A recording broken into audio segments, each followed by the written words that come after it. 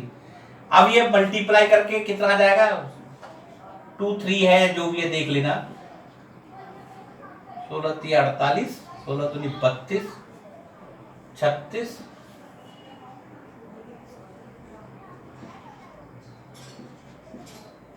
ठीक है। 488 समथिंग, जो ये फिगर भी एग्जैक्ट नहीं है, ये जो लगभग है 96488 आता है। कितना आता है? 96488, जिसको हम राउंड फिगर में कितना कर लेते हैं, 96500 कूलम, क्योंकि ये भी 2-3 डिजिट तक ही तो ले रखी है, हो सकता है इसकी आगे वैल्यू थोड़ी और कुछ हो। तो फाइनली 1 फैराडे कितना हुआ, अगर आपसे पूछे 1 फैराडे कितना हुआ, तो ऐसे मुंह फाड़ना नहीं है कि 96500 coulomb. No need to open your mouth like this.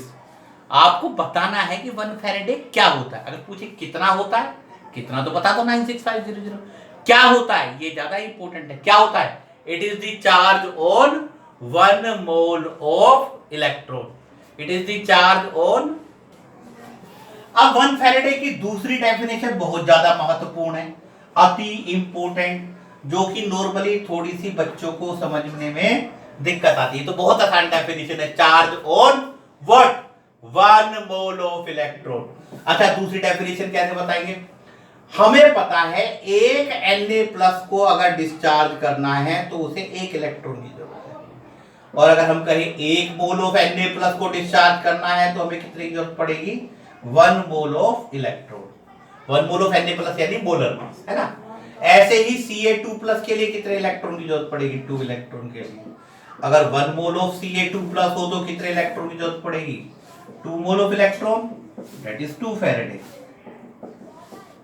ऐसे ही Al3+ के लिए 3 इलेक्ट्रॉन, और 1 मोल ऑफ Al3+,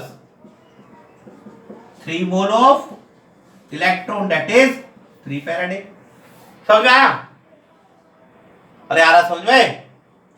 तो अगर Mn+ है तो कितने इलेक्ट्रॉन की जरूरत पड़ेगी, n इलेक्ट्रॉन की, और 1 मोल ऑफ Mn+ है तो क्या जरूरत पड़ेगी, n mole of electron, that is n Faraday. अब ये आप शांति से इसको नोट कर लो, और यहां से हम लास्ट पॉइंट से ऊपर लिख रहे हैं, और यहां से लास्ट पॉइंट से हम इसको कंक्लूड करेंगे। क्या करेंगे, कंक्लूड करेंगे। कैसे कंक्लूड करेंगे, हमें पता है n मोल ऑफ इलेक्ट्रॉन यानी n फैराडे ऑफ इलेक्ट्रिसिटी से कितना आयन डिपॉजिट हो रहा है, 1 मोल। 1 मोल कितना होता है, molar mass.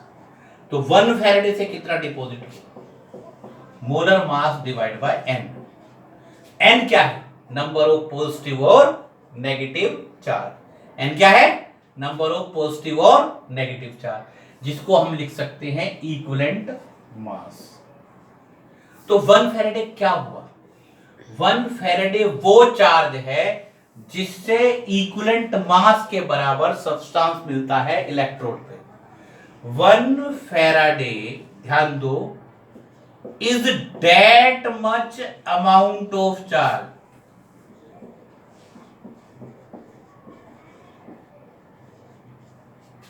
which will deposit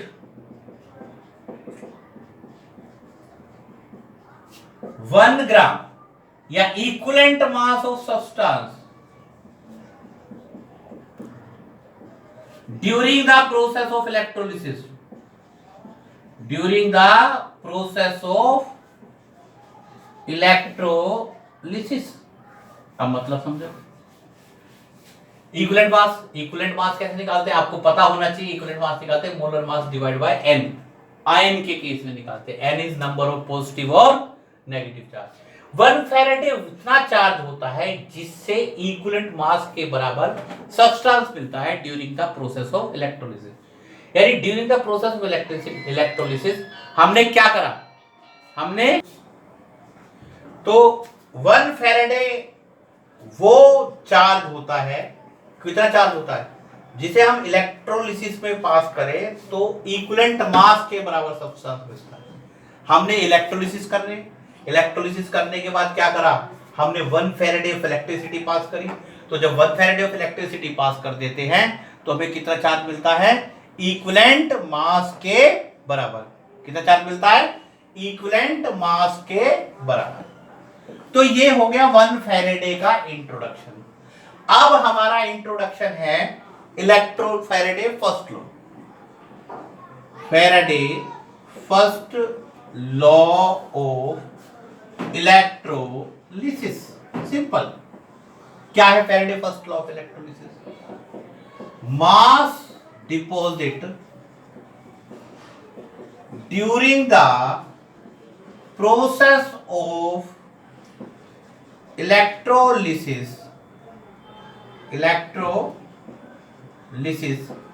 at respective electrode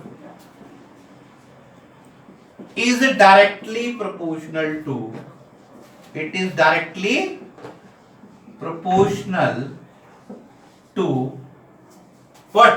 Amount of charge pass. Amount of charge passed. Mass deposit directly proportional to Q और M is equal to ZQ. आपने फिजिक्स में पढ़ा होगा Q is equal to होता है IT, तो M is equal to लिख सकते हैं ZIT. अच्छा, Q is equal to IT. अब ध्यान दो, पहले तो I क्या होता है? I होता है Q by T. पहले समझ लो, amount of charge pass per unit time, पर सेकंड. तो देख लो, जब ये हम न्यूमेरिकल करेंगे, I ये होता है कूलम पर सेकंड होता है. क्या होता है? Coulomb per second. तो टाइम भी सेकंड में होना चाहिए. ये कूलम पर सेकंड में है तो ये किस में होना चाहिए? पर सेकंड में. अब हम Z को इंट्रोड्यूस करते हैं. Z क्या है? Z को इंट्रोड्यूस करना थोड़ा सा कॉम्प्लिकेटेड है. Z को हम इंट्रोड्यूस कर रहे हैं यहां पर. इधर ध्यान दो, कर दो ना, नोट कर लो इसे अच्छे से नोट कर लिया. पॉज करके नोट कर लो, नोट्स भी मिल जाएंगे तुम्हें. Z क्या है?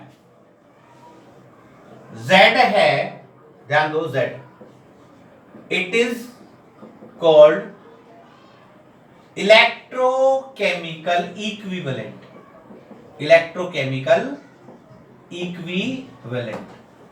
Z क्या होता है? हमने लिखा, दोबारा लिख देता, M is equal to ZIT. ये वो मास होता है जो 1 कूलम चार्ज से डिपॉजिट होता है. It is that much amount of mass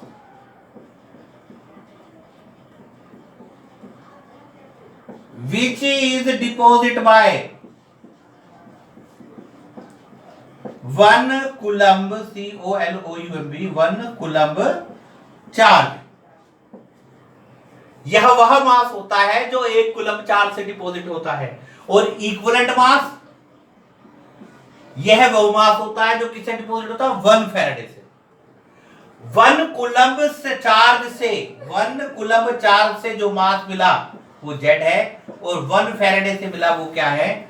equivalent mass.